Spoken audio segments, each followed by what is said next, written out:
Guys, we are live. I'm here with Nikola and Amish, host of Singularity FM, where he interviews the future. We're going to talk about the podcast that he does. We're going to talk about materialism in general, veganism, the importance of science, the importance of having good conversations, and we're going to talk about our April Fool's prank. All right? Dave, roll the clip. Roll it. Okay. We'll do it live. Okay. We'll do it live. From Kenwood Studios, Toronto, Do it live. I'll write it and we'll do it live. you're listening to the Fade to Brown podcast with Amish Patel. Fucking thing sucks. In a polarized world of black and white, you Five, need 4, 3. brown. Hey, everybody. My name is Amish Patel. I'm here with Nikola and Amish, host of... My name is Amish Patel, and you're watching the Fade to Brown podcast. Sorry, I read the wrong part. In a polarized world of black and white, you need brown. And I give it to you right here every week from my bedroom. If you guys enjoy the show, there's 3 ways you can support us. One, support our sponsor, Glory of India. They make incredible Indian food. Nicola, you can attest to that, I right? can totally vouch for that. The- Fantastic food. The best food. It's so good. And tell them Fade to Brown sent you to get a 10% discount. Another thing you can do to help us is do all the social media stuff, like the page. If you hear something that you want to jump in on the conversation on, leave that comment in the comment section. We can read it right here. And tell a friend about the show if you enjoy it as well. And then the other thing you can do, I can turn off my sound. And but the other thing you can do, that's supposed, yeah.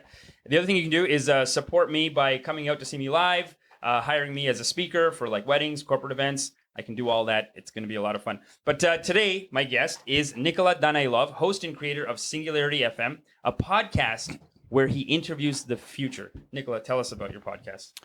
Well, basically, my podcast is set up in a form of a Socratic dialogue where the goal is to create a symposium where I lay out all the future possibilities for you, from the worst possible future to the best possible future.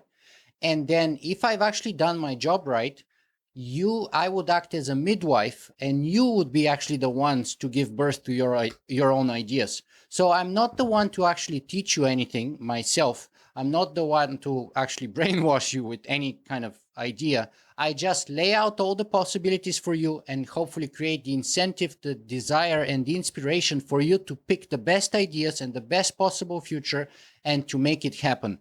And again, as I said, I would at best act as an intellectual midwife. You're a vessel. To you. I am the tool, if you will. The tool, yes. The connector. To you giving birth to your own ideas. Wow. and pursuing them, hopefully. That's great. I like that you put it in those terms of like giving birth, midwife.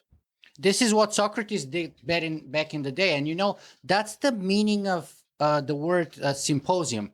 What it actually means is, and we've kind of lost the meaning of that word, is a drinking party. Is a party where people get together to enjoy some good food, some good drink, and in a very relaxed and laid-back atmosphere to discuss very important topics like ethics, aesthetics, law, politics, war, religion, beauty, poetry, love, friendship, etc. And at the end of the night, if the host has done their job right, people live with a new awareness and the new understanding of the intricacies of the topic. They have a new baby.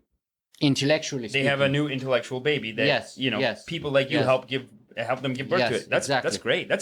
That's so much more fun than getting wasted. Or to actually tell people what to do and what to think. Because the whole point is that you are the only one who could have the authority of thinking for yourself, and that's how it should be, by the way, right? And it's one thing to just tell you do this and don't do that, and then there is no intellectual capacity, labor. There's not even a conviction on your own part because you're just following orders. It's just like a baby. You have to give birth to your new ideas. And right. You have to, you have to first discover it, then test it, and then embrace it. And then your belief in that process actually becomes a conviction.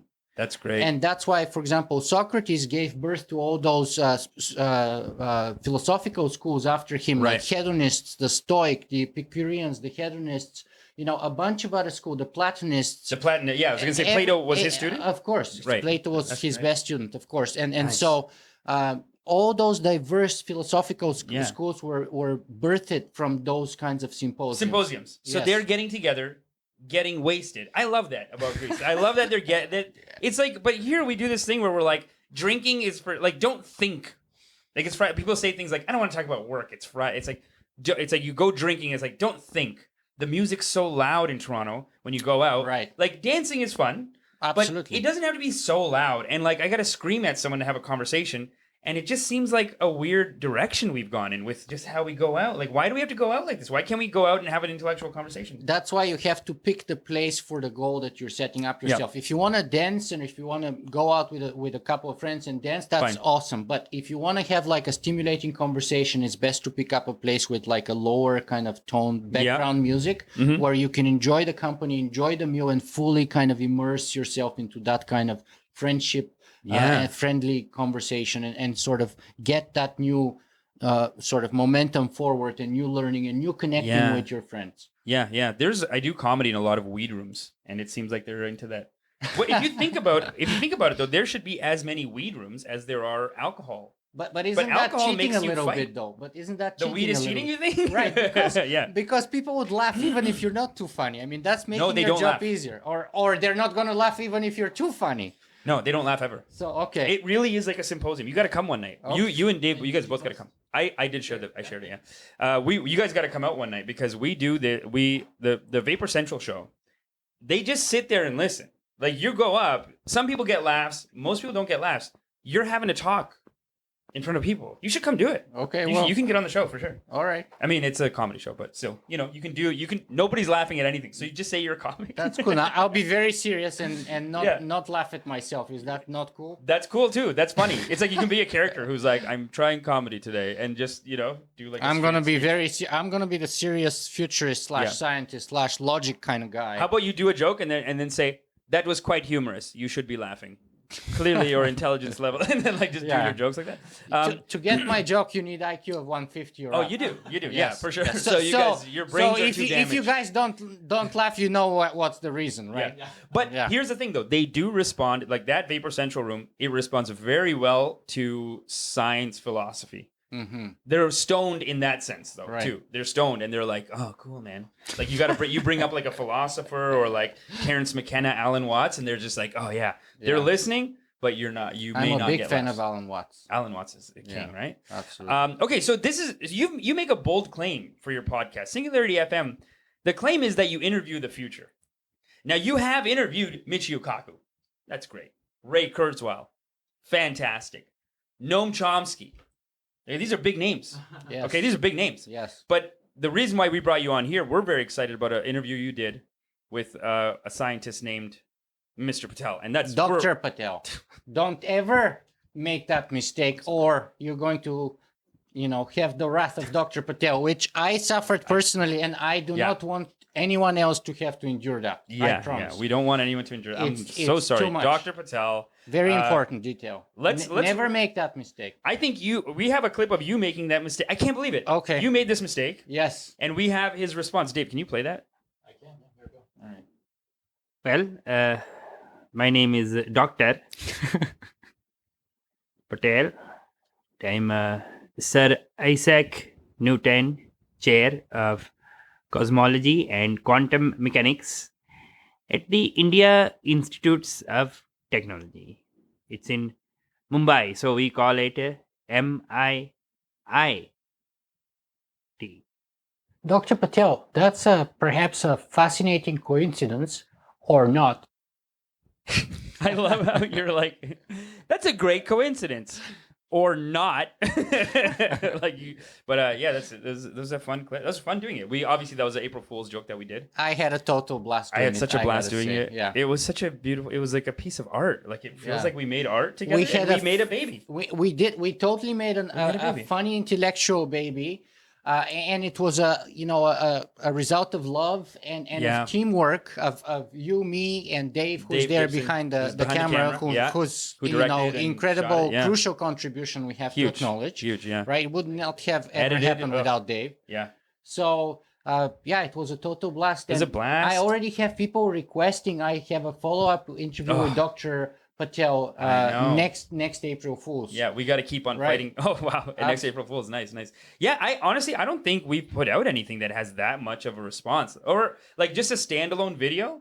The response is like I got so many people responding to it. You had so many great comments. Absolutely. I think we should read a couple. I mean, these are really good. So, Dave, can you put up the first one? Yeah. Which one would you like? Number 1? Yeah. Here we go. So the Tube Portal says, when I decided to watch the podcast, I thought this was legit and was truly interested. But once he was introduced, that barely hidden smirk gave it away.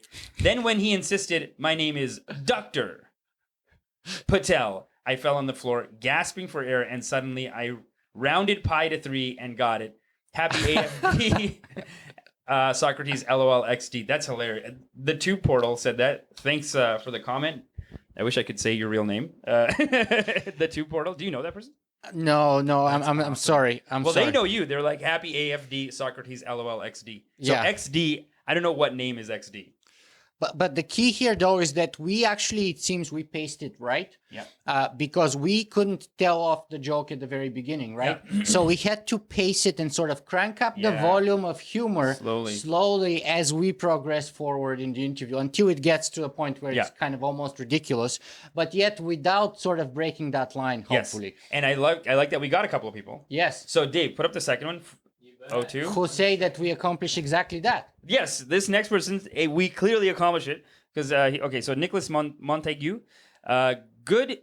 He says, "Good. You should be good. You should be scared. Everyone should be scared. Don't interrupt me like this. Ha ha ha. Amish is too smart for his own good. It's frustrating now, limiting in his understanding of nature / reality / multiverse. He chooses to be to his restricting and fearful beliefs, ego, and testosterone bout.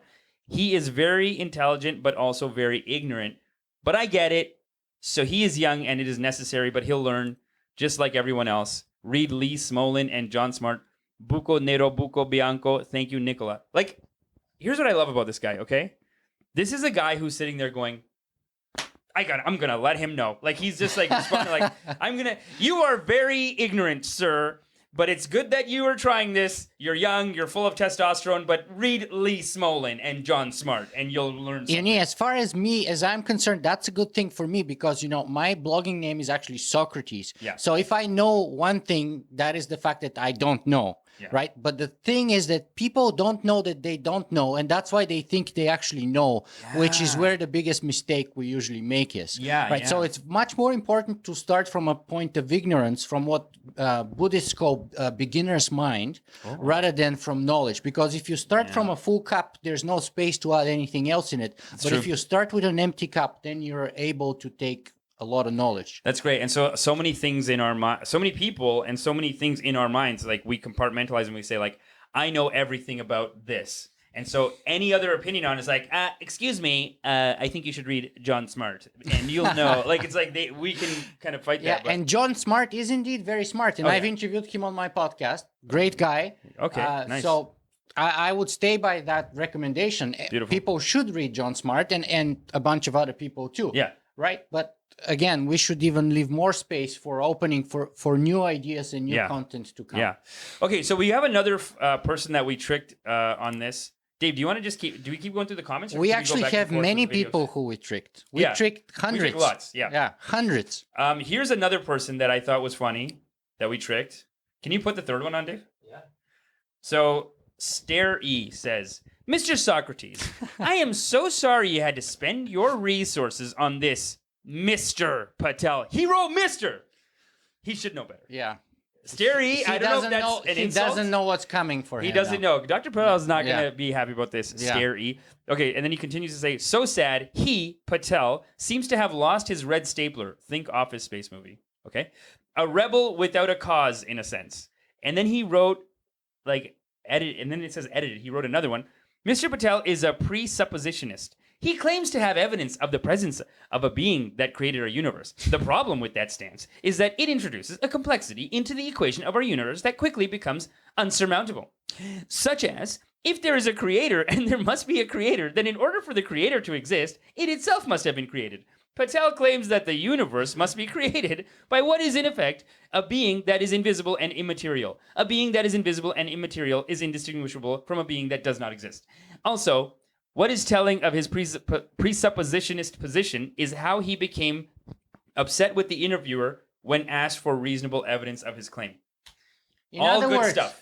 very good stuff, because he says basically you don't know what you're talking about, Yeah. and you presented no evidence Yeah. to back up your claims. True. Right? In other words, he got the hook really deep. He got it. Like Yeah, it. right? He So- bought it. And so- yeah.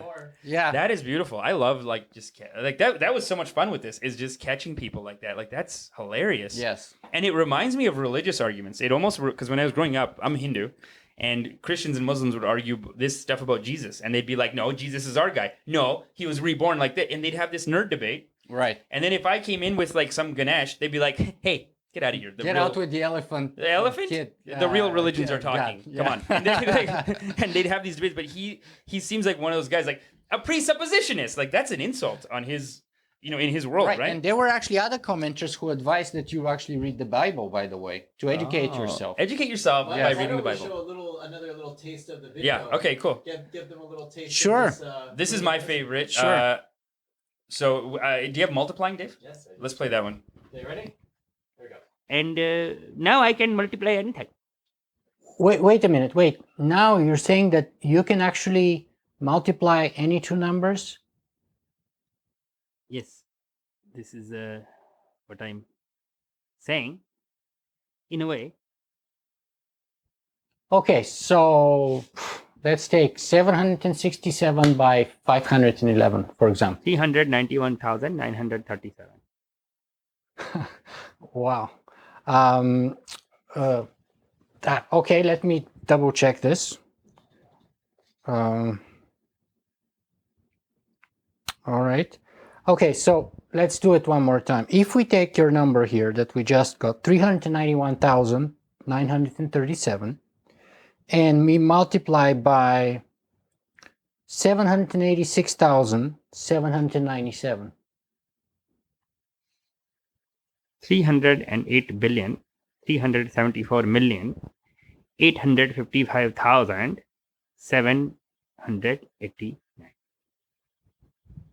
Oh. Where's my Oscar? Where do I get my Oscar? I love that little. Because when I gave that look, I forget that I was playing a character. I'm in the presence of pure genius. Another person. Yeah. Pure genius. When he looks at the camera, when Dr. Patel, where's the You Oscar? can see the genius in the eyes. You can see the genius, the incredulous, like the presence, the this. charisma, everything beautiful. is there. It's all there. Hey, so I think one of our commenters, the guy who said XD, I think he's Billy Jimmy Lee. Is that true, Billy Jimmy D? Are you XD, the person who commented? I don't think that's the same guy, because I know Billy. He's a friend of mine. Oh, okay. He's a good Never mind. guy. All right, cool. Yo, thanks for the comment. Weed TED Talks. It's so. That's what the Sunday show is telling you about. It's like that. Yeah. It's like Weed TED Talks, and because nobody laughs at the comments, you could slip in as a scientist and just do like a 5-minute. I don't think anyone would know. Stoner Sundays is a great show, man. Okay, let's do the next comment. This one we're getting a little. She was tricked. Or I'm calling this person a she because they're working on a rose garden. That's sexist. Well, I'm sorry. that's very sexist. That's very sexist. Don't do that, man. Well, their name is Art Hole. What? Come on. So Art Hole combined with Rose, I was like, maybe. I don't know. I don't want to get into the. Let's just read the comment. How about that? Trimming rose. Focus on content. Forget about the rapper. Stop don't trying be to like think. everybody else. Yeah. Focus on the content. Yeah, that's right. Art Hole, Don't judge trimming a book bushes. by the cover. I'm not gonna do it. Okay, so this person says, Art Hole says, trimming rose bushes.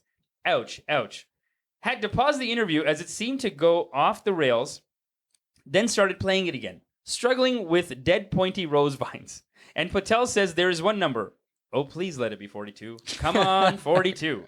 Only then did it dawn on me. Laughing so hard. Best April Fools. Thank you, Art Hole. We appreciate it, man. That's great. And the key point here is that it actually is not 42. So watch the interview to see. Hey, Art Hole. It's very important. Man or woman, I don't care, okay? I don't care. Don't round. Don't round. Never. Never round. Think what will happen if you round pi to 3. Okay. Think about it, okay? Civilization will collapse. There's no podcast. As we know it. Elon Musk will crash and die on the face of Mars. Do we want to do that to Is that what Elon you want? Musk? Is that what you want? 42. Come on. Dave, let's go to the next one.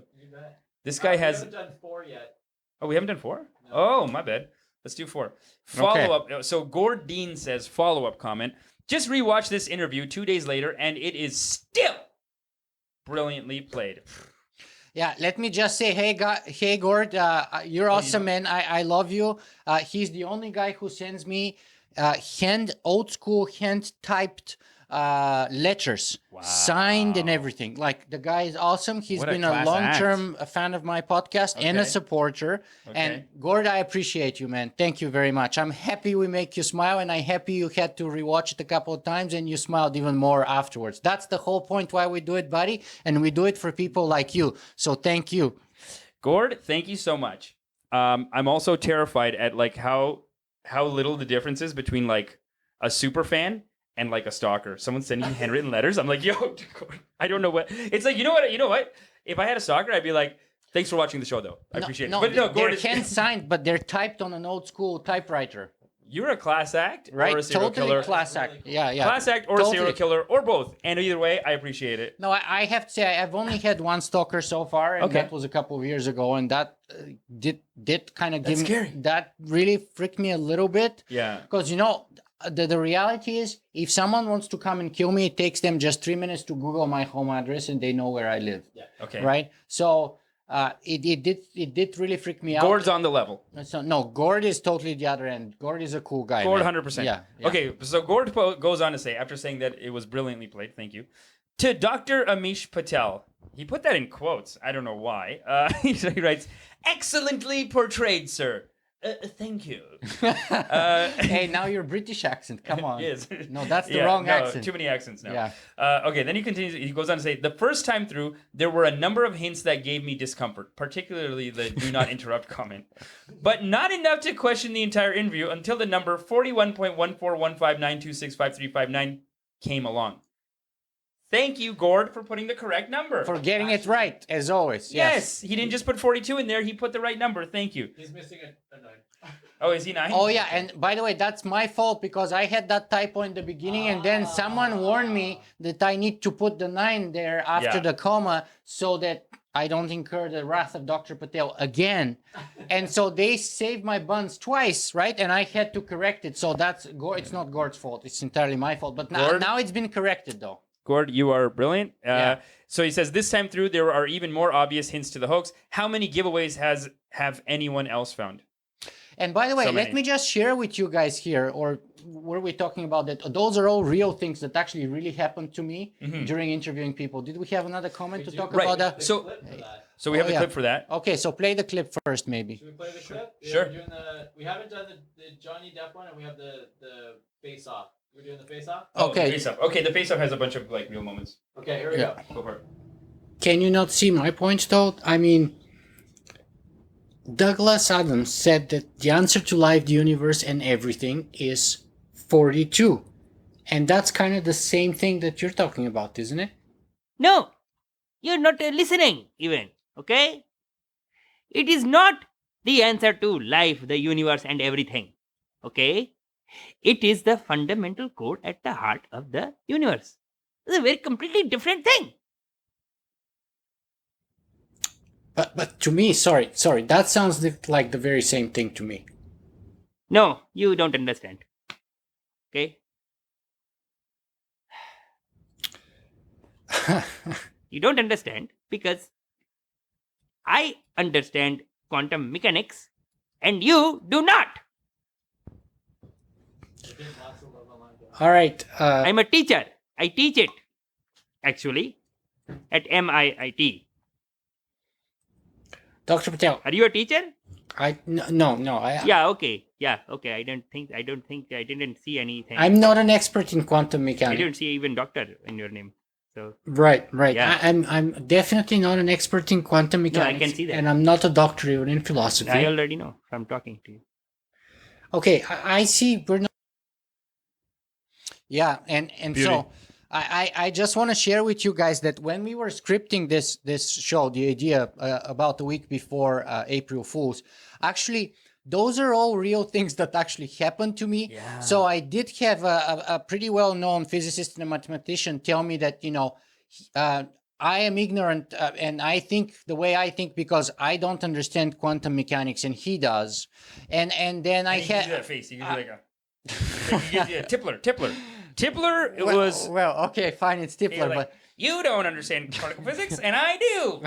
And he just gives you that face. I was like, oh, so we had inspiration from real people, and then I had Michio Kaku, who in the middle of our conversation told me that I actually teach quantum mechanics, and so I actually understand about D-wave and I understand about quantum computers more than you do, which is obviously true. Of course, I can't deny it.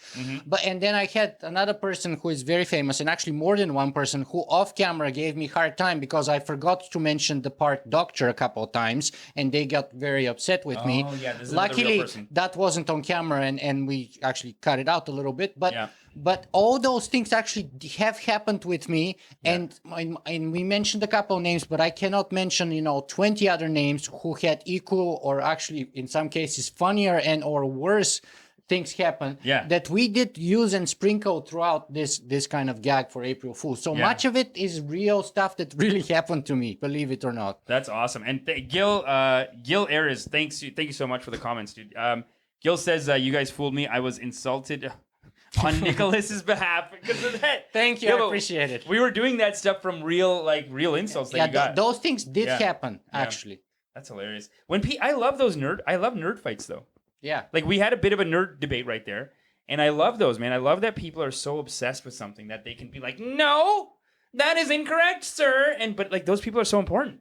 Yeah, but the other important part though is that to understand that even genius people, even brilliant scientists, even the best of the best are equally liable to exhibit cognitive bias. Yes. And all the other problems and fallacies and personal idiosyncrasies and issues that we exhibit in our daily lives. So they can be totally brilliant in, let's say, string field theory or in one field of their science. And they can be the best in the world. And then they can make very silly judgments or presuppositions or presumptions in another field and make silly mistakes all the time. Yeah. And it reminds me of religion, but like let's get into that in a minute. We have like 3 more comments, and then I really want to like dive into that about that like logic, because you said before emotion eats logic for breakfast, and I was like, oh my god, we got to talk about that. But let's do like we got 3 more comments, then we'll get into it. This one, Mike Morris, Dave, you have number 6 up. Yep, I put it up right now. Mike Morris, what a beauty! The first guy with a name and his own photo, by the way. Good for you, Mike. Yeah, he's a cool guy. He's been there for a long time, so thank you for being there, Mike. Okay, so Mike says, Nick, you and Professor Patel got me. I was baffled until reading the comments. Even when believing this guy was legit, I was laughing my ass off. This guy did a great job of comically summarizing all the 100+ great interviews you've had with experts from all over the world.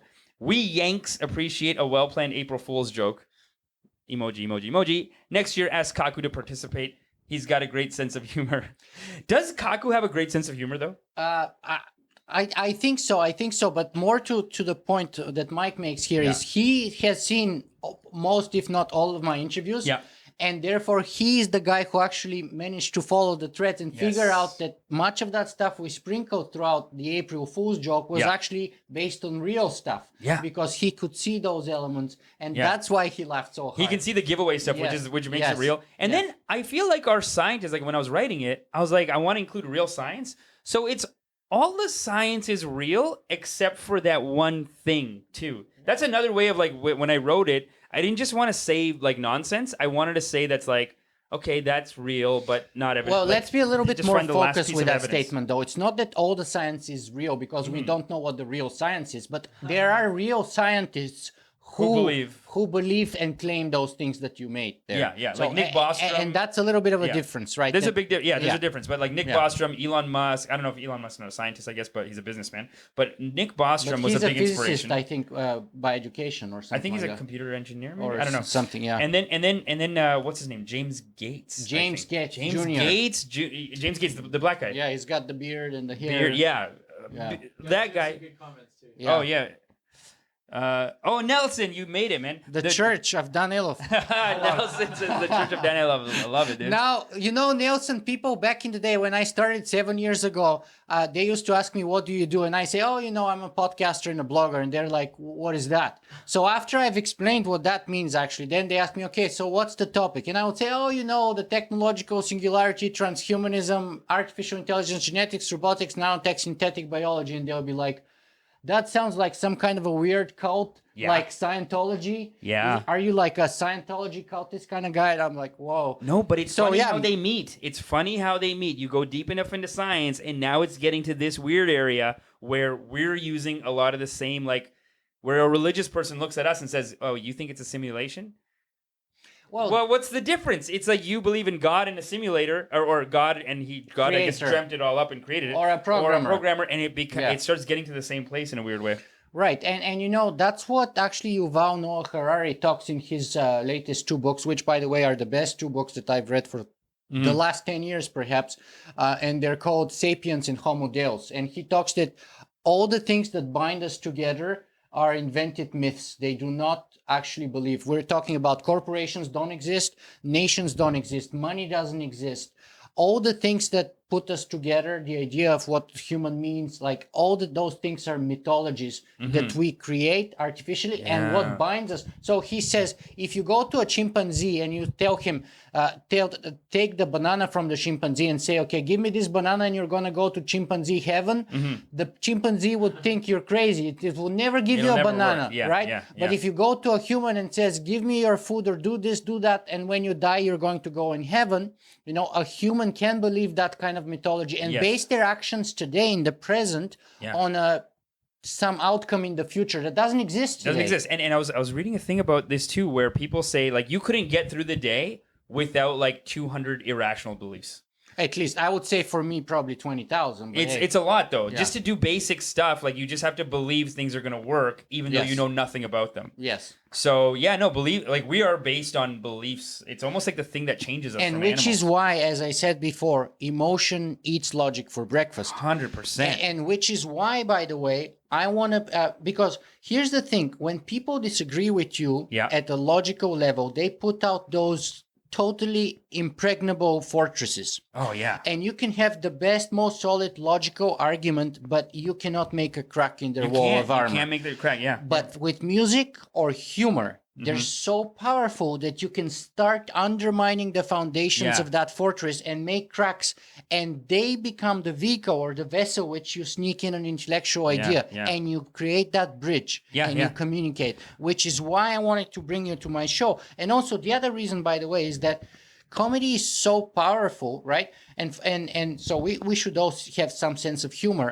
Life is too short anyway. But the other point is that I want people to understand that one of the things that I've learned is that we shouldn't take anyone too seriously, and ourselves probably most of all. Yep. But even the best and the brightest of us exhibit all the weaknesses of character typical of normal people. Yeah. And we should never trust anyone 100% completely, no matter how credible and how Yeah. glorified with doctorship they are. Yeah, yeah. or And we other shouldn't write accomplishments. people off so quick either. Even when I got Nikola, actually, when you came here, Yes. there were 2 Jehovah's Witnesses at the door, and I just made this comment to them like, "Thanks, ladies. Thank you for saving my soul. We got to go now." And I Yes. just left, and Nikola was like, "Hey, man, go easy on him." And I'm like, "Yo." Yeah, you it's know- true though. It's like why? Like I don't mean to be rude to You them. know, I was kind of But joking, but you are kind of rude. but it was kind of rude. I was just kind of like, "Okay, go away now. Right, Like, we're doing a thing." And my thing, and I used to be just like that too, and most of the time still am. Yeah, but yeah. but what I'm trying to come up now is like, think of their motivation. They're trying to Yes. do the best for you. They're coming They from are. a good place. That's right. Right? And- They want to save your soul. They wanna save my right? So try with compassion and I wouldn't and- do that for them.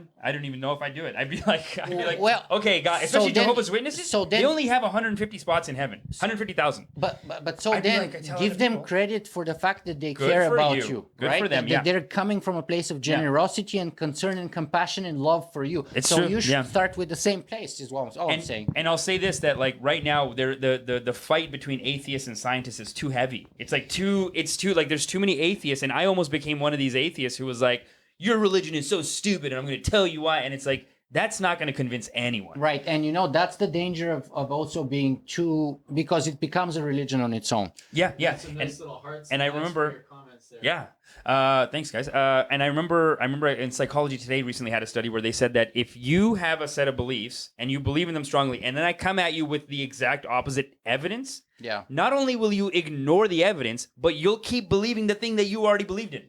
You'll believe in it harder. Exactly. Yeah. Your That's what evidence will cognitive. become another way of like, look how they're trying to attack That's me. what cognitive bias is all about. Yeah. Cognitive bias basically says, regardless of the mountains of evidence showing to the contrary of what you believe in, Mm-hmm.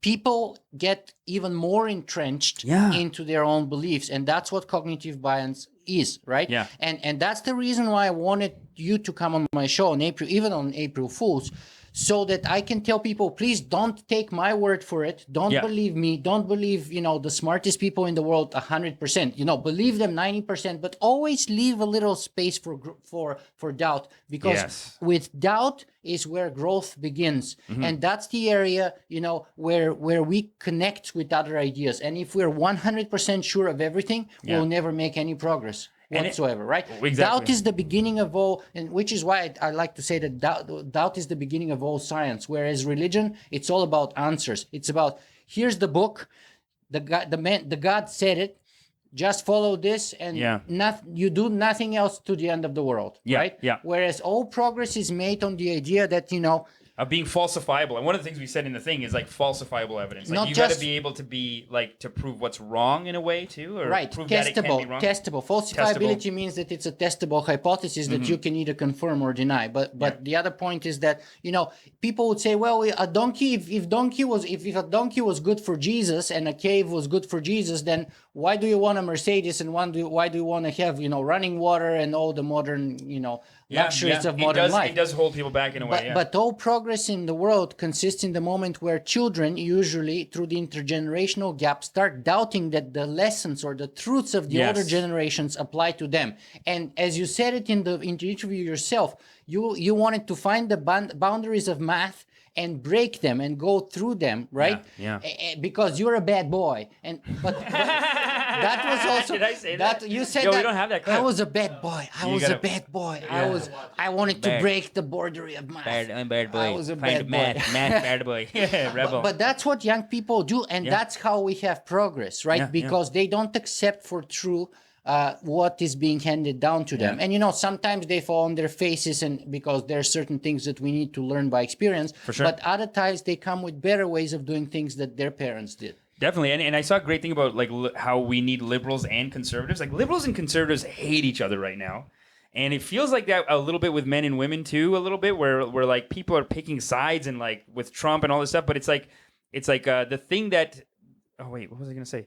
You were saying about you need conservatives and liberals because conservatives keep us alive by holding on to all the things that work.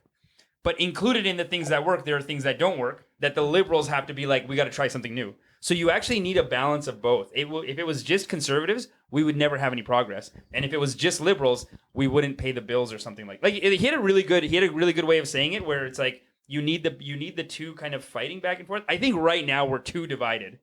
And it's sad because ultimately, even with religion and atheists, especially when science gets to this kind of stuff, it feels like religion and science would agree on a lot more things, but they're fighting over what do you want to call it. Like one wants to call it God and one wants to call it a programmer. What's the difference? We've got a couple of things that are. A couple of good comments. Yeah. Gil So Gil's. Oh, sorry guys. Gil says suffer. I just saw suffering sucks and then it went away. I'm Another a reason solid. I'm solid, dedicated fan of Nikola and Singularity FM. Where do I find out Amish Patel's material? Oh, buddy, we're gonna have my material in the comments. It's already in. Tell him to like the. Yeah, just like the page. This is the page where I do all my stuff. Fade Gil. to Brown is your podcast. Yeah, Fade to Brown is the podcast, and this is the page where I do all my stuff. So like the page for now, and then there's a link to like where you can find all my material and stuff like that. And I like this one too. Yeah, this is good. Another reason I fell for it is because. So this is another comment from Gil Erez. I He hope had I'm the saying that. ayahuasca experience. So it says another reason I fell for it is because I had an ayahuasca experience in which I came to similar intuitions about the universe. It's so true, man. I got to do ayahuasca. Have you done it? No, I haven't. I'm sure Gil can tell us all about acid too. Acid is amazing. To be honest, I'm totally. But be careful. I don't want to. I'm totally going in the opposite direction. I've even stopped doing coffee, and I used to be coffee addict for many years. And I'm someone who you would think would be doing a lot of cognitive enhancement, smart drugs and stuff like that. I haven't done any of them. And, I'm kind of going really in the opposite way, especially recently, like really old school. And, even when I stopped drinking coffee, I think I actually operate and going vegan and off coffee. Like I'm trying to keep my body as clean as possible. And, I have to say my mind actually works much better. Yeah, I see that. Because a lot of the cognitive enhancement stuff, but I think that's a different thing. Like I think right now, drugs are suffering from the same dogma that a lot of like it's almost like people are religiously against drugs, and they just call everything drugs. Like it's not all heroin. But that's how Indian people think. Indian parents, they just think you're on heroin. No, if you but smoke a joint, they think you're doing heroin. But one thing that I would be open to actually is ayahuasca. Right? Ayahuasca, I would say, be open to that. When you read up on them, you realize like mushrooms, ayahuasca, acid can be very interesting. MDMA is actually really bad for you. Acid is actually scary because some people just go crazy on it. Like that's the scary thing of recommending. Hold on, telling is people. it called DMT? The No. compound in ayahuasca? Oh yeah. The I think it's ayahuasca and called DMT are very much related. Yeah. And apparently you can just get it. Like if you go to South America, there's people who will take you on a 2-day journey or like an overnight. All right. You puke, Yeah. you shit, and they say that I think your brain it's even more like gets a week. rid of You garbage. have to go to a cleansing period before you actually do the ceremony. you shit yourself. Like physical. Well, yeah.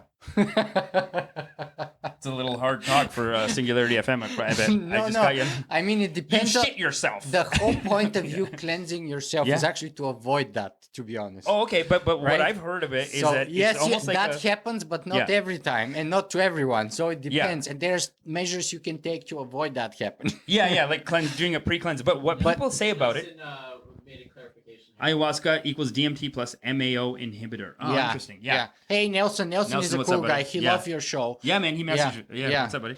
Now, what people have said about ayahuasca though is that it's like almost like the getting the shits and puking is almost symbolic of what happens in your brain too, because your brain says here's a bunch of garbage that you got to go through and deal with, so we can get it out, so that you can be the person you need to be. Alan Watts says out of your mind. Right? Out of your mind, you have to get out of your mind to actually get into the proper perspective and to get back in your proper mind and to see the thing from the right point of view. You have to get out of your mind. And that's where I would agree with you on don't do Coke, don't do even coffee and sugar seems like sugar we got to start including the as a worst drug. probably. It's the worst, right? And that's the thing that I'm just like, listen, I'll stop smoking weed and drink coffee. Let's do the sugar first. Okay, let's get rid of that, but that's hard to get rid of too. Yeah, it's not easy, but if you're on plant food diet, it's a natural byproduct of it's a result of that. So ever since I went vegan, like I don't add salt, I don't add sugar, I don't add anything. It's basically whole plants. Yeah. Hey, that's a good time to bring up our sponsor, Glory of India.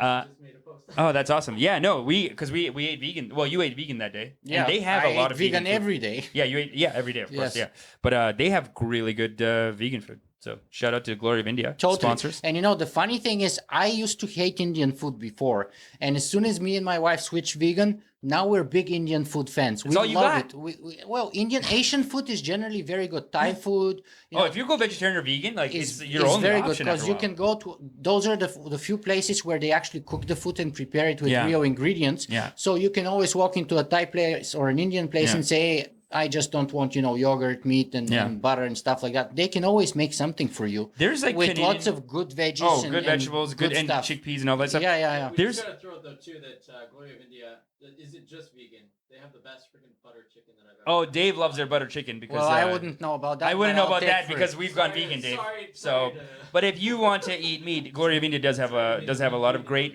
meat dishes, which Dave has enjoyed because he doesn't mind. You're a bad man. The chicken monster. But, Gil Yeah. has a question for you. Gil, what's up, buddy? Nikola, are you feeling good on the vegan diet? I gotta say, man, I feel freaking awesome. Next weekend is going to be 1 year anniversary because me and my wife, my wife is Italian. So imagine big Italian family. We have Easter every year with 15 people on the table, very heavy, very big meal. Mm-hmm. And so last Easter, me and my wife, at the end of the day, we look at each other and kind of simultaneously, we're like, we're so done with this. And the next day I went home, I basically opened the fridge. Everything in our fridge that was not vegan went either to my mother-in-law's or to my sister-in-law's. Wow. I gave everything away. So we didn't even go slowly and gradually. We went cold turkey. Yeah. And I gotta say, my biking has improved at least by a level, maybe 2 levels. I feel better than ever. I eat like a pig. I eat more than ever in my life in terms of quantity, but it's not such dense calorie wise. Yeah. So I can eat a lot of, plants that don't have, 4 or 5 times less calories than, let's say, a steak or You're getting a or lot of piece water and fish. fiber in it. They're all That just rich in goes water. through. They're all rich in fiber, and I feel tremendously well. My skin has improved. I sleep better. So when I shave my head, I used to get a lot of pimples. Mm-hmm. I don't ever almost get pimples anymore.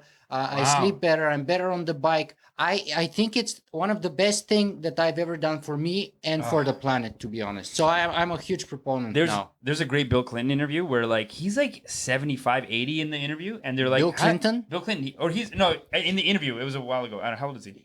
He's not 75, 80, Okay, man. forget it. I don't know how old he is, but he looks old. He looks old, and I remember when he was running for president, he was like fat. He used to eat burgers and a lot and whatever. Yeah, when he was And a now- president, he was oh, fat. he was a big boy. Right. Now they're like, you look so great. You look 10 years younger. What are you doing? And he's like, well, I went vegan. Yeah, he's on I plant stopped food. eating Yeah, meat, yeah. plant-based diet. Absolutely, it's the best. Yeah, That and guy he is looks sharp. better now than he looks back then, well, kind of, right? He is having too much sex right now, I think.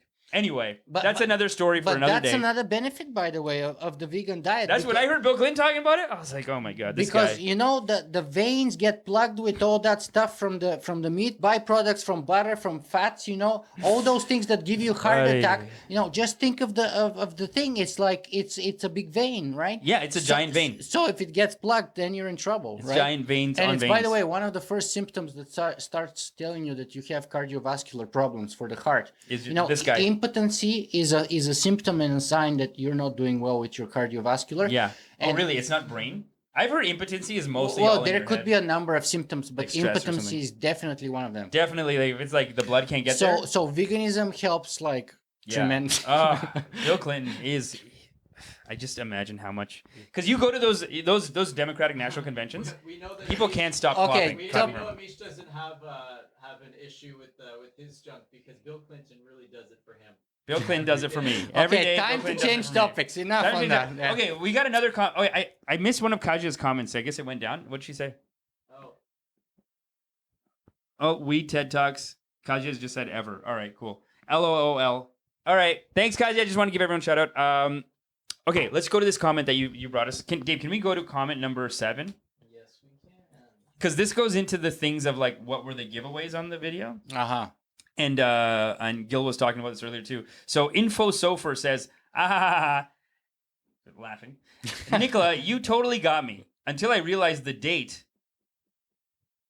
I love you, but it took me until 1645 with some doubt.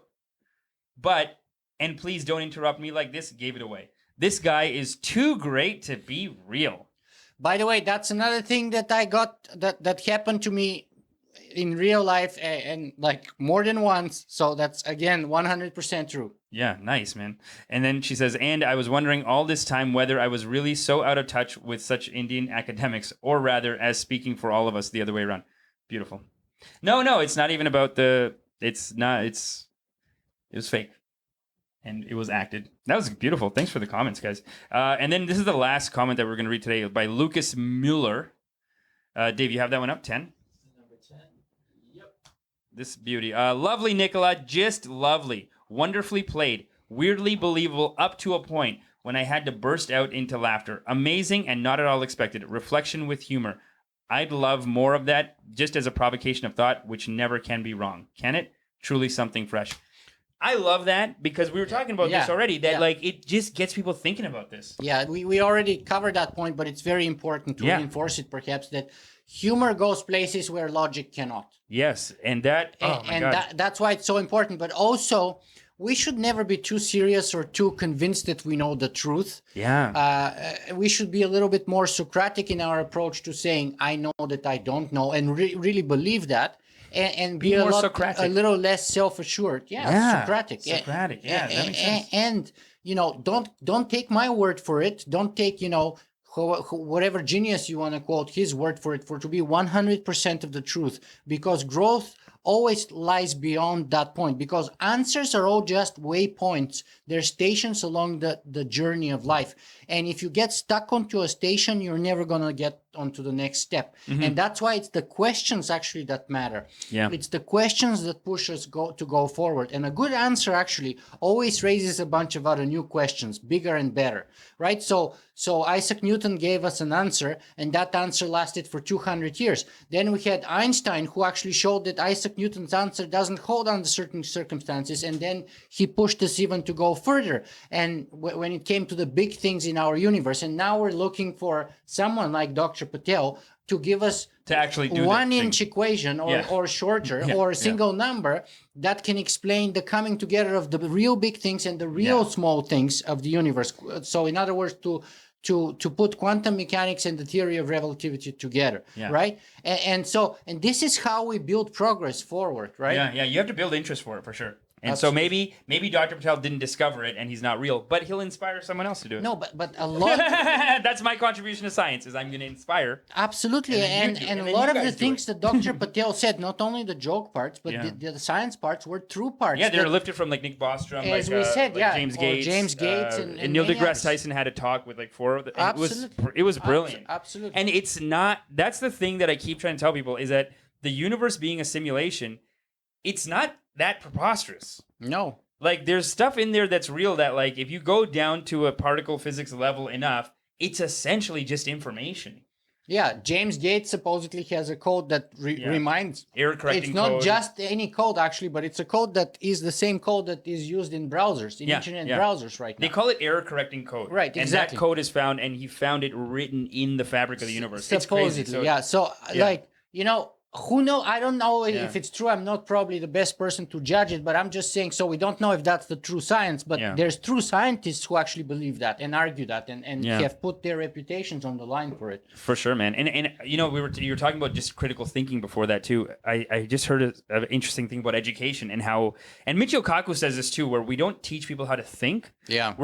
Schools are just places to just drop knowledge into your head. Like, your head is just a place to just to pour in this liquid, like, knowledge or whatever. And really, he's like, Neil deGrasse Tyson is working on this too, where he's saying we got to shift it into teaching people how to think, because it's missing. And that's where the Socratic method actually comes to play its best, right? Because only in a school where you have complete beginner's mind and acceptance of ignorance is where you can give birth to a diversity of philosophical schools and diversity of opinion, and everybody giving birth to their own ideas, because that shows that you're not actually brainwashing people, but you're helping them discover and rediscover truths that are important to them and solutions that they came up with and ideas that they created. Yes. And that's what learning is. Learning is not just a passive process of, open up your mouth and we're going to stuff you with our junk, but it's actually an active process of, accepting and digesting and then coming up with something better. Yes.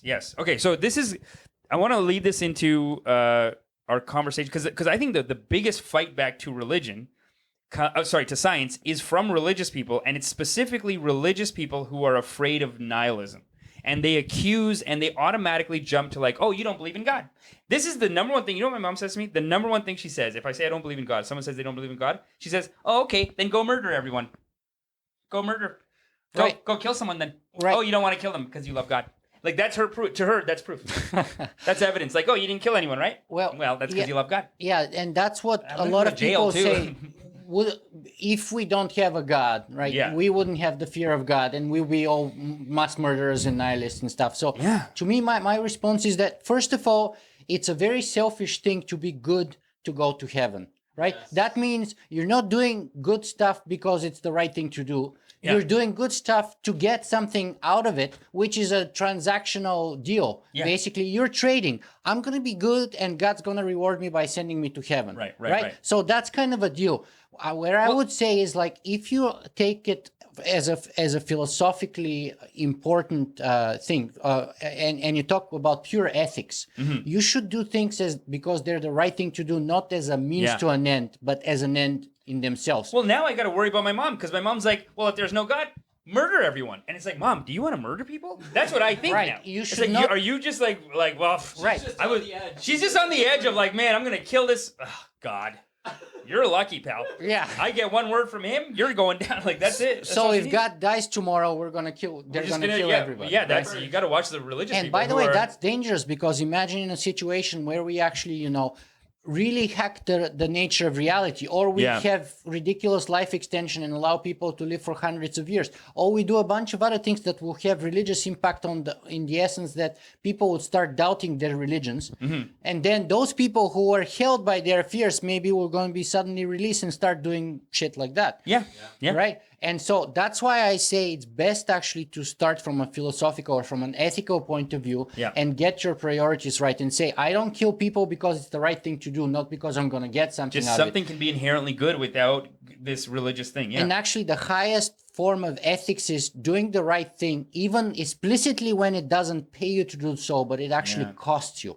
Yeah. That's the highest thing of the highest level of ethics. Is it's gonna cost me. It's gonna be hard for me to do it, but it's the right thing to do, and therefore I'm gonna do it. Not because I'm gonna get a reward, or not because it's gonna cost me nothing, but it's gonna cost me a lot. May cost me even my life, but I'm gonna do it anyway because it's the right thing to do, and that's where ethics comes, and that's where we can learn from the ancient Greeks. I Really think. quick, Nelson's just taking off. He just said thanks, guys. Oh, Nelson, see you later, buddy. You can. Oh, so for everyone watching Nelson, the show, I'm gonna republish this on my podcast, and well, this lives on Facebook forever. So anyone Yeah. watching it right now, you can come back and watch it forever. Right. And then this week we're putting up our audio podcast. This video is going to be on your channel as well. Yeah, so it's there's a going lot of on places that you everywhere. can catch this. Yeah. If you like the page, we'll have like notices about where you can watch this later. Absolutely. And Billy's Billy, what's up? Billy Jimmy Lee. Thanks, Amish and Nick. Boom. about Sam Harris. 2 hearts. Hey, Billy, we'll see you on Thursday, right? Book reading. You're the photographer guy. Awesome. We'll see you Beautiful, there. beautiful. All right, cool. Thank man. you. And he says Sam Harris on religions from philosophical perspectives. Yeah, Sam Harris. I've invited Sam Harris maybe 3 times at least on my podcast. So far, no response. Sam, where the fuck you at, dude? Are we allowed to talk about your upcoming guests or no? Sure, but Can you mention? Can you name drop right now? Well, right now I just like Dr. Krauss, Leon Tell Krauss, him. right? Was actually I mean not Leon Krauss, Lawrence Krauss. Lawrence Yeah. Krauss said that he would come to on my show, and great. we're actually right What a now. great And guy. he said yes. The problem is that many times those people say yes, and then it takes a long time to actually nail them on a specific Right. date and time. So he said yes 2.5 weeks ago, and I right now I'm in contact with his publisher about like actual date and time we Yeah, can do it. yeah. So it would be a great follow up of Dr. Amish Patel's, right? To have Oh, Dr. Lawrence Krauss, and because we're going Oh to my have god! If you show him my video, if you show him our video, some of those same topics are going to be discussed, right? that'd be great. Yeah, that's a Right? good thing to get into. So- That's a good like Yeah. circle to just have them see So my that's work. just like one example of a That's person awesome. that I've got a yes, but yeah. But okay, so we're talking about materialism and morality. I love Sam Harris. I love Lawrence Krauss because they Yeah. are 2 people who are fighting for this, who are just not letting the religious people own all of it. I think Sam Harris can be a little harsh at times, but Lawrence Krauss is very. They're ultimately He both can very be sweet. pretty harsh too, like Lawrence Krauss? from the point of view of like atheism and stuff like that, right? Just like Yeah. Richard Dawkins. Just like Richard Dawkins. Yeah, Yeah. they're all like Yeah. pretty. They're all like Yeah. ready for a fight. Yeah. But they all have a good sense of morality. You are also like you wrote this article about going vegan. You have like your 6 reasons why you went vegan. None of them have to do with God. Yeah. You know, they're Yeah. all just reasons that are good to be vegan because it's good to be vegan. You know, like Yeah, and if you look at the people that I've quoted there, many of the greatest people in the history of humanity, people like Plato, Virgil, Albert Einstein, Leonardo da Vinci, Leo Tolstoy, even people like Bob Marley, by the way, of course, Paul McCartney, and many other famous and cool people nowadays, they're all vegan. Like Nikola Tesla was another big one, by the way. There's a whole when list people were of vegan back then, that's so impressive. Yeah. Because if I go to some small town, Totally. I'm like, I'm not going to be vegan Yeah, here. Plutarch. I'm vegan for several days of the week. In Toronto, sure, vegan. I go to some small town, I'm like, come on, I'm just going to eat some cheese on this. They're like, they got nothing for me, you know? But Yeah. But back then, Nikola Tesla being vegan, that's impressive, man. Right. Yeah. And so and by the way, the Pythagoreans in ancient Greece, because Plato was a Pythagorean, and they thought that the numbers in math was divine. By the way, so they worship math. Yeah. They were all the whole Pythagorean school was vegan, right? So back in the day, which is why Plato was vegan. And by the way, the guy was also a wrestler.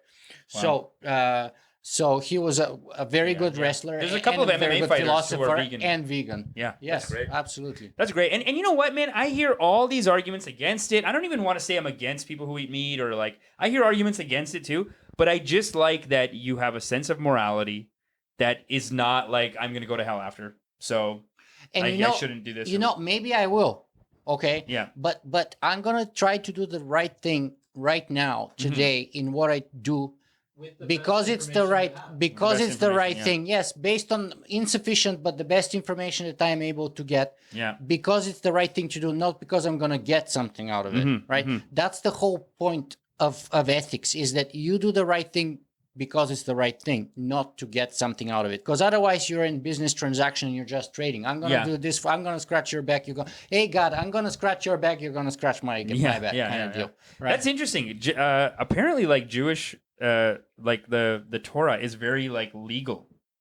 It's like they have a legal. Someone told me about this recently, where they were saying that the Torah, they actually have a very legal relationship with God. But the same could be said about Hinduism, right? Yeah. Hinduism is not just a religion, but it's about ethics too. It's about how you should and ought to live your life. Yeah. Right. So it has legal part of it. It has. Well, you have karma, right? So there's someone just keeping track and like, okay, well now I'm gonna have to get you killed. Not only karma, whatever, but it actually has a number of prescriptions about what you should and you shouldn't do with your life and in your daily routines, and that's what ethics is all about. Yeah. Right. So and it has even legal dimensions and implications and stuff like that. Yeah. So most religions are like that. Yeah, most actually. religions have a bit of a political side to them, or a All of legal them. like interesting. All of them are political. I mean, think about the only thing is now that Hinduism is what I would call a republican religion, because you have a diversity of different gods. Yeah. Whereas Judaism, Christianity, and Islam are monarchical religions, because you have a single, all-powerful, almighty God, which So is a kind of a Hinduism- paradox, because if you think about it, the United States is a republican, not in the political sense, but in they're a republic. Yeah. Right? So they should have more. So politically, you're a republic, but religiously, you have the monarchical system of a single God who is in charge of everything. Well, also think of it from the side of capitalism. Where's your free choice in the market? If one god's screwing me over, I can go to another god. I can be like, listen, nothing's working out with Shiva. I'm going to Vishnu. Competition. I got these Hindu gods competing for me. Right. They're trying to get my attention. They're trying to get my business. Right. You got one god. Of course it's he's a mean. monopoly. It's It a doesn't monopoly. work. Bible God is a monopoly, It and that's doesn't why work for anyone other than God. it's like a dictatorship monopoly. Yeah. It is a dictator. But think about it. When you go to a church, it's 100% dictatorship. Where's the altar?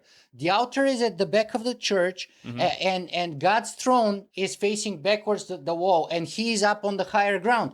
Who takes the higher ground in battle? The biggest despot of them all. And why? When you go to the despot, you prostrate yourself face down. Why? Because it's very hard to pull your sword and attack the person at that time. Yeah. And what he has his henchmen on both sides of the throne usually, right? And they have sticks sometimes. And right? if you think Like a cross. that's exactly how a church is built, and you lie yourself prostrate in front of the God. Why? Because it's a very fearful God. He knows that he came in power through trickery and all kinds of other stuff, and he is obviously insecure, and he's afraid that you would attack, and therefore you have to prostrate. You have to be disarmed. You have to lie on the ground, and he has to have the higher ground to have the advantage of defense. The religions are written for their time. So you got to judge Bible God with Bible God times. Right, but this is exactly the origins of all those things, right? And they're all just a copy of how the despots and in the old, me and Julie went to travel to Luxembourg one day, and you know how the current prince and king came to be in charge. Like 500 years ago, it was a monastery or something like that. And a guy put monk clothes, knocked on the door in the middle of the night. They opened the door. He killed everybody, and he declared himself to be the king. Right? And since then, his bloodline, today we have the Prince of Monaco. Not Luxembourg. It was the story of Monaco, actually. Monaco. Right? And this is the story of any king in any kingdom, right? Yeah. The guy who killed everybody else basically became the king. Right? Yeah. And that's why he sits on the higher ground. He's on the higher, He has a throne, and you prostrate yourself face down, He knows because at any moment it could be taken he away. can be be taken attacked, away, because that's exactly what he did. And what a Yeah. good analogy to Right. religion. Good analogy And, to religion, and yeah. this is why the churches are built the way they're built. They're built the too, way they're built. right? But say what you want about Bible God, though. You go back even further, like Zeus just would come down and have sex with everyone's wife. Yeah, the guy was very What promiscuous. he's a dirtbag, Right. and he would turn into you, have sex with your wife, and here's the thing: it's a victimless crime. He needed you to come see it. And here's the He needed you to walk bias. in on it and be like, "Oh God, and then he Right, would finish. and here's the cognitive bias part of the thing. So even on the mightiest god of all the Greek gods, Zeus, you know, everyone knew he was a horny bastard. Yeah. Right? Except for him himself. He always thought he's the justest, the most powerful, Yeah. the most noble, the best of all the gods. Right? So he saw himself as the best of all the gods. It's so Everyone interesting. else knew Yeah. he's a horny bastard. Yeah, they knew he was Right. a dirtbag, and he was like a And jerk he to people. was having all those kids from all those women that he saw. Like Hercules was like one of his sons, Yeah. And all those other ones, right? Yeah. So as soon as he saw a nice, beautiful woman, Right. you know, he had to go and check Yo, but her out. the worst thing right? is he would turn into the guy and have sex with the wife. Right, If and he lie could to just her. do it, Yeah, if he exactly. could just do it in a way that the guy didn't find out, it's a victimless crime. Right. Because So- she's so having he good would sex. Pretend He maybe doesn't even want to have sex, Yeah. or he could skip one he one would round. pretend he's her proper husband, actually. Yeah, Right. and Take then his change- liking, his yeah. physical attributes. Yeah. And trick her. Yes. and then turn Right. back into himself. And then if the guy Right. got too mad about it, he's like, "Well, now I got to kill you or do something." Right, They'll right. send him to hell. He'll do Right. some stuff. Yeah. So everyone saw him as a horny bastard, you know, and everything, and he saw himself as just the best of the best, and that's cognitive bias right there. Boom. And even God has it. Yeah, the best. God the, has Zeus, cognitive bias. Zeus, and Zeus. he was famous that if you give him a chain in one of from Mount Olympus, if you string a chain from the clouds all the way down to the earth, and you have all the gods at the bottom of the chain pulling. He was the strongest god, so he can pull all the rest of the Olympian gods with a single hand, Wow. just like that. And by the way, how did he come to power? By killing his father and all his brothers, etc., etc. Did not know that. That's vicious. Right? But that's like Old Testament is like that too. Like the This Old is- Testament. This is how Cain and Abel. Zeus Cain- came to power, the Titans Yeah. and all of that. He Yeah. slaughtered everybody basically, everyone. and he declared himself to be the best. I mean, listen, people know you mean business when you kill your dad and your brothers. People are like, well, don't fuck with that guy. Like he's not gonna like let me go. And then you build an altar to the god, and what do? You make it like a fortress, and you create people to prostrate, you know, Yeah. and crawl in front of him because it's hard to attack that way. Yeah. Now, here's one thing I'm gonna say. Him being able to pull all the other gods with one chain, I bet he wrote that. Well, of I course, bet he was weak as fuck. Like, because these rich kids, they're not strong. They're weak. But then he's like, I could pull all of them with one chain. It's like, okay, buddy. Well- Sure. Like, don't say anything. He'll murder everyone. Well, but like, he was very powerful, and Yeah. let's not forget he was the god of thunder. oh, he's got that. So people who used to be struck by lightning were impious people or blasphemers who said something bad about the god, and he struck them dead. That's amazing. You know, in Hinduism, there's like there's this a god parallel. named Indra. Yeah, In Indra, and he is the king of the gods. yeah. But he's not. He's like a low level guy. He's not the highest. He's not like there's God, and then he's one of the gods that's Because like, hey guys, come on. Hinduism a lot more democratic religion, It's actually. very democratic. Right? It's all about democracy. It's all about free choice, open market, capital. It's a capitalist based religion. Right, and so yeah. Whereas here we in the West we have embraced the monarchical system. It's of opposite, religions. eh? Yeah. It's opposite, yeah. Which Yeah. is very weird. It's very weird because if you look at how they live in India, they live like good Christians. They live like nobody has sex and stuff. Nobody's doing drugs. It's like what? What is this? And then you go to America. It's all sex, drugs, rock and roll.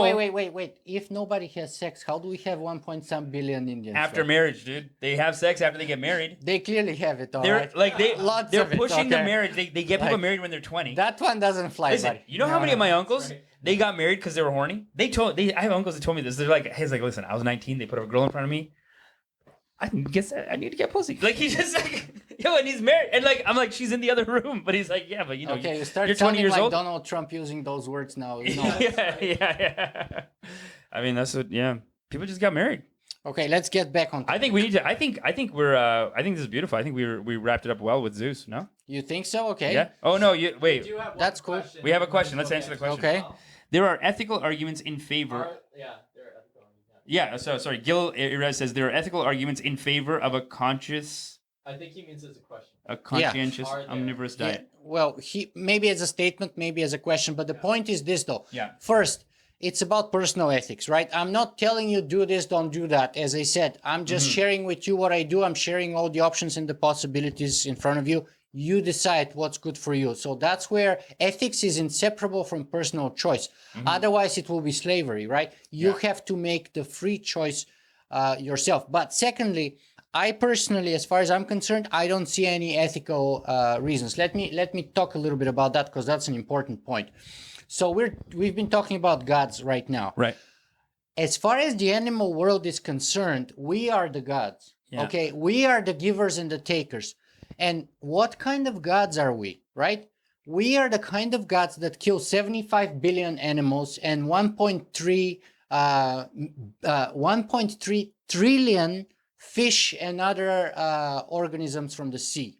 1.3 trillion annually. Every year. 75 billion animals, right? Half of that's in the garbage they somewhere. live basically in concentration camps Yeah. from their birth to their death. And by the way, we don't treat them humanely. We treat them as machines, right? So if you look at it historically speaking, and from a religious point of view, when we had the hunter-gatherer society, they used to be animists.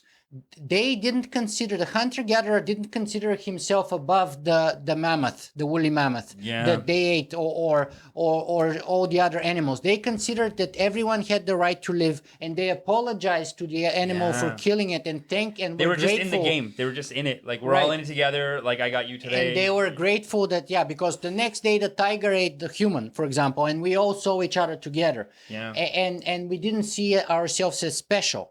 And then as soon as we moved to agricultural societies, which is the move when we made to monotheist religions, by the way, then God told us that it's okay to kill the animals because we were better than them.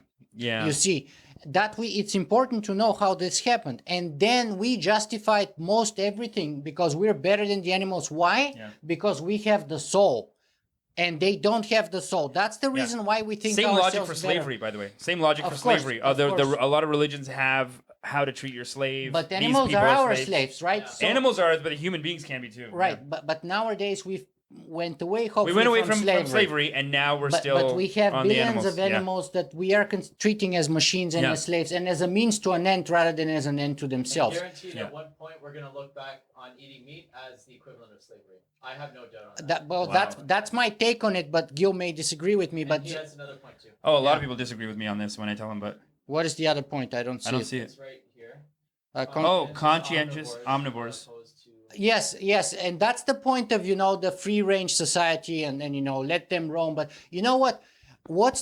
From ethical point of view, that makes marginal difference. I'll tell you why. It's like saying, okay, is it better to have a slave that spent all their life, was born in a prison, and then you kill them, or is it better to have a free person and you go and kill them? Obviously, how they live their life doesn't have a bearing on how they should die. In other words, you can live as a free man and live as a slave. It has no ethical or logical bearing on the way you should or you shouldn't die. And therefore, I don't personally buy the argument that you can tell me, well, this animal has spent its way like roaming the woods free, and therefore now I can go and kill it. How is that logical? How does that make sense? like putting yourself in the animal situation. Well, Right. It's almost like, have you ever seen Yes, Planet they Earth? had a better life until that point. Yeah. But then you go and kill them. But some of them didn't even. Like, How is that? When you And- watch and- Planet Earth, like some animals, their life is torture. Like, it's just suffering from day one. No, look. It's the so law sad. of the jungle is nasty, brutish, and short. It's so Life is brutish. nasty, brutish, It's and so short. mean. Yeah. I just want to talk to God and be like, "Okay, take it easy, man." Right. It's almost like you go, like, imagine you went to GM, right? And everything looks like normal. And then you open a door and there's just a guy getting whipped. And you're like, whoa, what the fuck was that? That's how Planet Earth feels, where I'm like, why is this animal, like, can someone just fix this? Like, why is this animal getting tortured by a cat? Like, mice get tortured by cats. Well, And it's just sure. like, what? They play with them, just like, for Yeah. example, killer whales play with seals. Yeah. The same thing. It's they part of torture the them. teaching the new generation, and it's part of having fun. But that's the kind of That's how gods we we have to are be. today with animals. We don't only kill animals for food, by the way. We kill them for sports, for entertainment, for fun, in all kinds of different ways. So that's the kind of gods we are today with respect to the animals. Now, think about if we actually have artificial intelligences or Reason aliens. number 3 from his going vegan Or article. aliens coming from space Yeah. and actually being much smarter than us. So they can use the same exact logic. They can say, one, our religion says you guys don't have a soul. Or two, they can say our science says we're so much more intelligent and advanced than you. Therefore, we can justify killing you, eating you, roasting you, imprisoning you, or just treating you like an ant and saying like, we got to Or build a treating thing you the here, same way as and there's treating- a bunch of animals here. I don't care. Like, I need my house. or They treating could- you the same way that you treat the animals now. Yeah. Right. So isn't it better to treat them with kindness, dignity, and respect as an end in themselves rather than the means, so that we can show that there's a precedent of smarter intelligences treating lower intelligences in a good way, and we can hope to be treated in kind ourselves by those smarter intelligences. Because right now, if they follow our model, we're doomed. We're screwed, yeah. Yeah, and by the way, even if they don't show up and they don't follow our model, we are going to be doomed simply because right now we're consuming the planet. And the biggest emissions, by the way, of course, as you know, I'm sure, come from the agricultural industry related, usually lots of things like methane and other gas related to cattle production, where either directly or indirectly being, for example, when you burn the forest to grow soy or corn to feed the cattle, you know? And by the way, we already have the means to feed 14 billion people on our planet. Today, no new technology needed, no nothing. Just a simple diet change. Like, you have to feed a cow way more. Like, you can feed And like 100 people with what you would feed a cow to feed one guy. And it's not just the food, it's actually water. They consume a lot more water. Insane, a lot more water. And then you have the excrement, which actually pollutes the bays. It goes into the water aquifers. It poisons our drinking water, their drinking water. It poisons the fish. It's a horrendous. Gil's got all of the anti-vegan points ready. I feel like he knows them all. His one here is probably also Keep yourselves hydrated, guys. Right. Vegan. Yeah, no, it's true. Honestly, it is a complicated thing. Long-term health. But you know, Gil, here, I'm the experiment, okay? I don't know long-term. It's been only 1 year. It will be 1 year next year. But I tell you, I perform better in every way possible, not only on the bike, but also off the bike. I feel better. I'm lighter. My mind works better. So I ask me again in a couple of years, but like, I don't know what you mean by long term. 1 year, is that enough? And you know, I've talked to people who have been vegan for 10 years. Yeah. And there's some cultures where you have to be, like, you're just vegan. Absolutely. And there are good, like, they're or healthy. vegetarian at least. Yeah. So, yeah. And also with the morality question, you know, there's a professor talking about morality, and he says the difference between tragedy, which is inevitable, what life is tragic, but the difference between tragedy and evil is like unnecessary tragedy. Yes. Right. It's like doing it for fun, like a cat would do to a mouse. That would be that would be evil versus tragedy is just like absolutely. It's just life, and right? we have sports hunting, for example, right? The guy that killed the lion in Zimbabwe, right? Remember the dentist that went people got mad about that. And he didn't even kill him with the first shot because he was using a bow and arrow to kill him, right? Right. And so you have a boring life of a dentist, and to get some kick and excitement out of your life, you gotta get kicks out of going places in the world and killing things. That's the kind of excitement we get in our life, right? You don't do it to eat because you're starving. Yeah, he's just like some rich guy. You do it just, you know, to show I'm a big macho guy. He's like rich too. He has a lot of money to do it. He's a dentist, whatever. But to have some excitement in your boring life. Whereas my thing is like, find a better path that's more interesting for your life, so you don't have to be bored with what you do, and find that excitement in your daily routine. Do what you love, man. Clearly you hate being a dentist, all right? And you got to put it off on the animals, right? And you don't need the lion afterwards, but you got to pose, right? And that's just one of hand. Yeah. You know, technically you can eat anything, but like you don't eat the lion. But nobody eats lions. But they just take the head off and they stuff the animal and make it like it's basically a show off. You go to their house and then you see the whole wall covered with animal heads or something, right? Yeah. And he gets to be like, look, I killed all these guys. Right. And I've seen houses like that, by the way, which are like such an insecurity to me. It does, yeah. Right. Yeah. So you constantly have to prove yourself, you know. So, but anyway, I'm just saying there's a lot of psychology there that we need to work out. There's a lot of issues with our daily work and routine. But the point is, you don't do it to survive. But if it's unnecessary, like if someone tells me like they got to eat meat for protein, and then I'm like, oh, what are you eating? Chicken wings, bacon. Come on, bro. You just like bacon. Don't say it like, hey man, health reasons. Okay, I gotta eat meat. Chicken wings? It's like you're eating chicken wings for that? No, like but, you don't. but that's the whole point. People say, well, the Neanderthals, in the Paleo period, we used to eat a lot of meat. First of all, that's not exactly true because it depends where, right? We were omnivorous, Yeah. which means that in certain geographical locales where we had access to, let's say, wild sheep or whatever, we would eat lots of meat. And in other places, we would eat fruits and vegetables and even tree bark and other things Tree like bark. that. Yeah, Yeah. seriously. And so well, all the old vegetables are like But garbage. if you Whenever go- they show old vegetables, like what they used to really be like, Yeah, the they're heirloom like ones. they have no They- meat, they- no vegetable meat.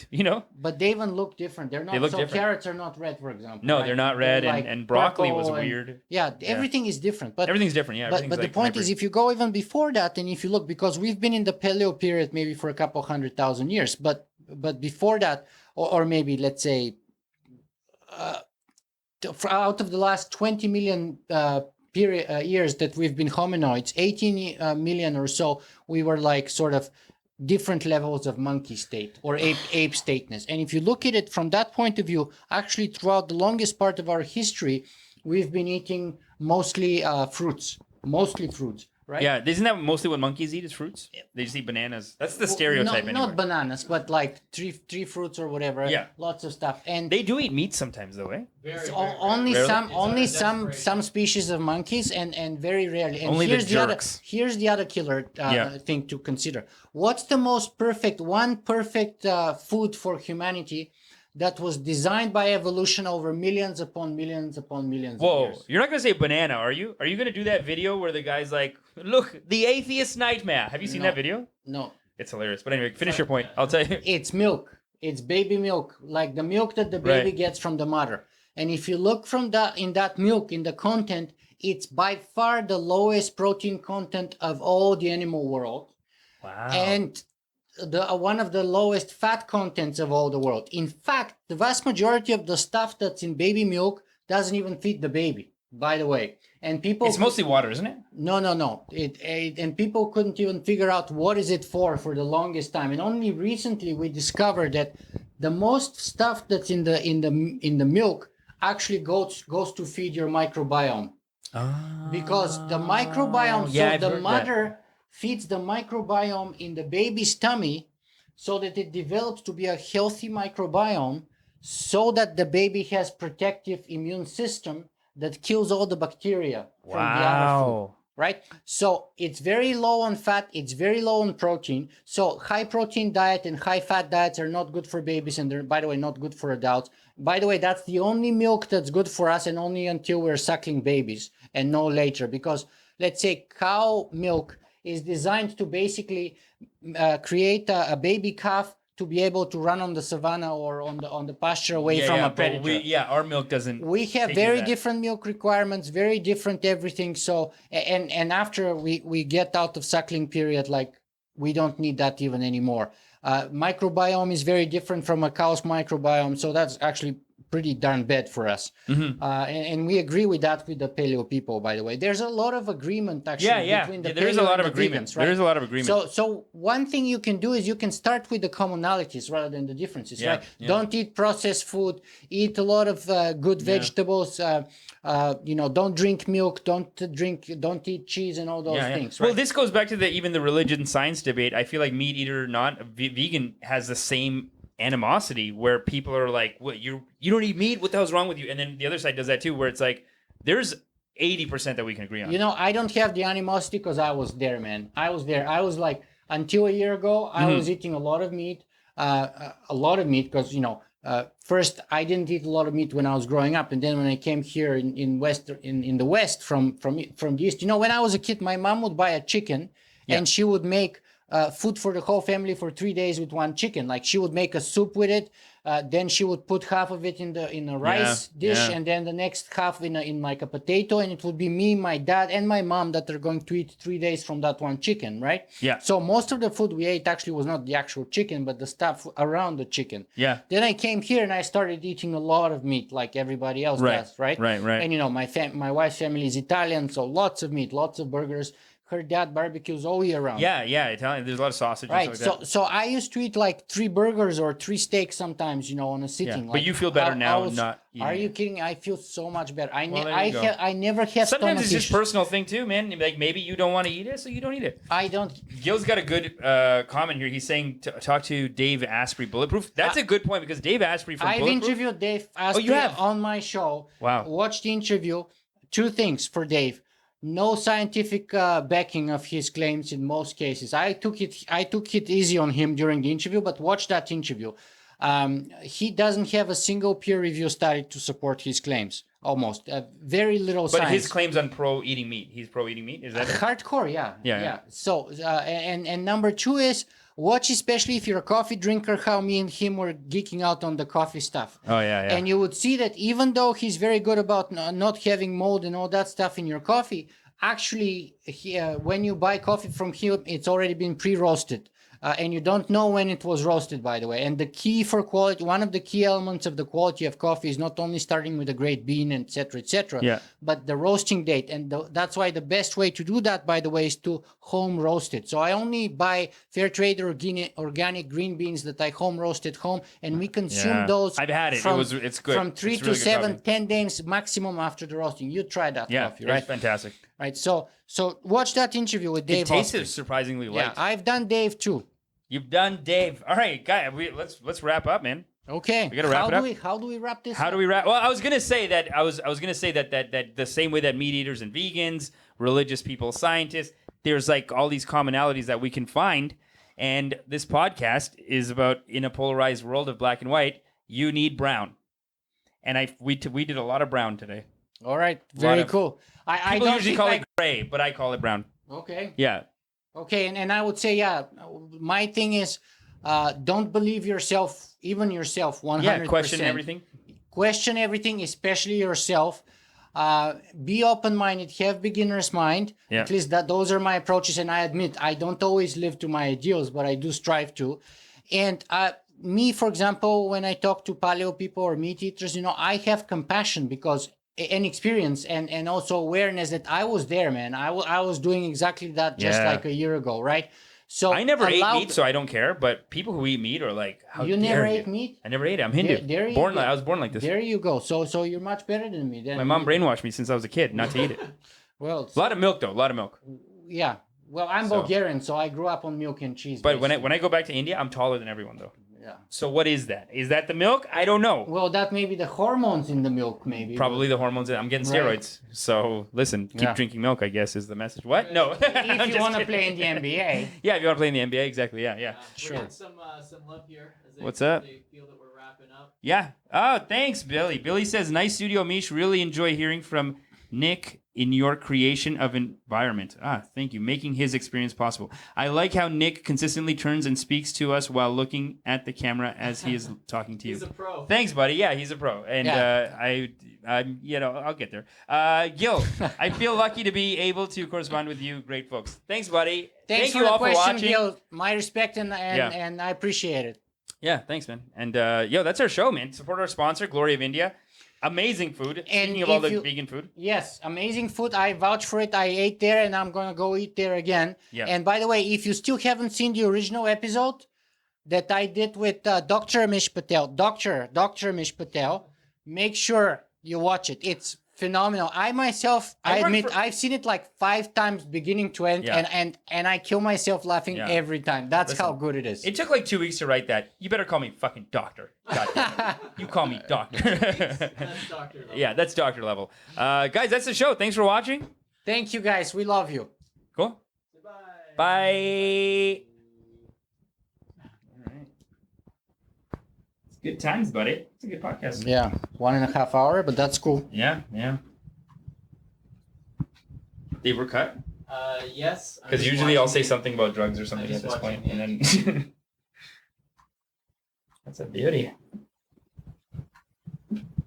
Yeah, one of the things that's really another annoying thing about Facebook, they're inconsistent about when they cut. So if I Yeah. hit end, sometimes it cuts at Instantaneously. the point that it cut in our progress, and sometimes it ends the entire feed.